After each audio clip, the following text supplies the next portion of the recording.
Halo, saya Apoteker Friendly Tandiara, peserta Latsar CPNS RSUP Jayapura Kemenkes.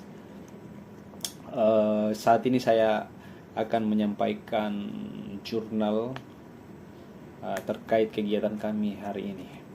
Kegiatan hari ini diawali dengan 2 pagi pada pukul 05.30 sampai 06.00 waktu Indonesia Tengah, dipimpin oleh peserta yang ditunjuk oleh ketua dalam memimpin ibadah.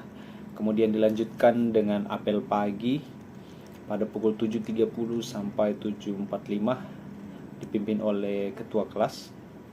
Lalu dilanjutkan pada refleksi diarahkan oleh Bapak Abdul Muhaimin dan pengarahan singkat oleh Ibu Fiji. Setelah pengarahan singkat, kami lakukan pembelajaran secara sinkronos oleh Bapak Agus Salim. Setelah pembelajaran dilanjutkan kegiatan asinkronos dengan membuat video terkait tugas yang diberikan, salah satunya ialah 12 gerakan dasar PBB. Setelah itu kami lakukan apel sore pada pukul 16.00 WITA. Baik, untuk pemaparan oleh Bapak Agus Salim, kegiatan asinkronos ialah pemaparan tugas yang diberikan terkait beberapa topik isu. Kami memaparkan tugas secara individu maupun berkelompok. Tugas individu yang diberikan adalah isu di instansi masing-masing peserta. Setelah itu dilakukan pemaparan yang pertama oleh Lukman, peserta atas nama Lukman, dengan isu pelayanan dan sarana prasarana di RSUP Jayapura. Kemudian dipaparkan oleh Saudara Rizky terkait isu yang diambil ialah basic SDM tanpa pengalaman kerja. Kemudian Saudari Juni, isu perekrutan tenaga kerja OAP. Lalu saya sendiri, Friendly Tandiara, isu yang diangkat adalah isu beberapa formasi jabatan yang masih kosong. Kemudian Saudari Yisril, isu perizinan atau hak ulayat. Kemudian Saudari Haifa, kesenjangan SDM medis dan ketergantungan pada dokter dari pusat. Kemudian Saudara Raffi dengan tema isu penarikan SIP Nakes secara sepihak. Kemudian Saudari Andi Nanda dengan isu loker atau lowongan kerja di RSUP Jayapura.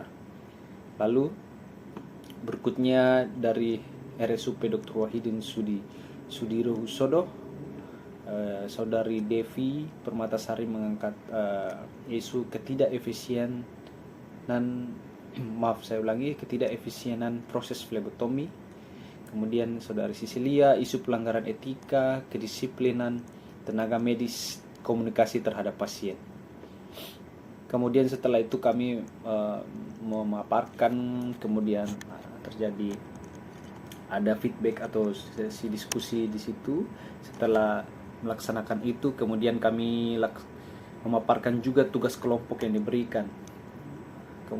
Kelompok 2 terbagi atas 2 subkelompok, yaitu subkelompok 1 dan subkelompok 2. Subkelompok 1 memaparkan terkait beberapa tema besar isu yang kita angkat adalah pengelolaan konflik kepentingan. Isu yang diangkat adalah kepentingan rumah sakit dan petugas terhadap pelayanan terhadap pasien VIP dengan pasien BPJS. Isu yang kedua, kepentingan dokter dalam pemberian obat. Isu yang ketiga, kepentingan pejabat pengadaan dalam pengadaan alat kesehatan. Kesimpulan dari hasil analisis yang diambil atau analisis USG ialah yang tertinggi adalah yang prioritas pertama ialah isu dokter dalam pemberian obat, menyangkut langsung keselamatan pasien, etika profesi, dan kepercayaan publik.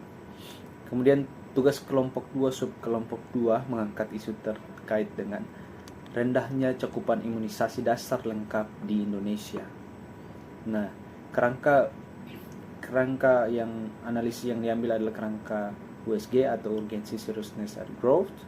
Dari hasil pemaparan, kesimpulan yang dapat diambil ialah rendahnya cakupan imunisasi dasar lengkap di Indonesia merupakan suatu isu strategis yang bersifat mendesak, memiliki konsekuensi serius dan berpotensi memburuk dengan cepat jika tidak segera diintervensi.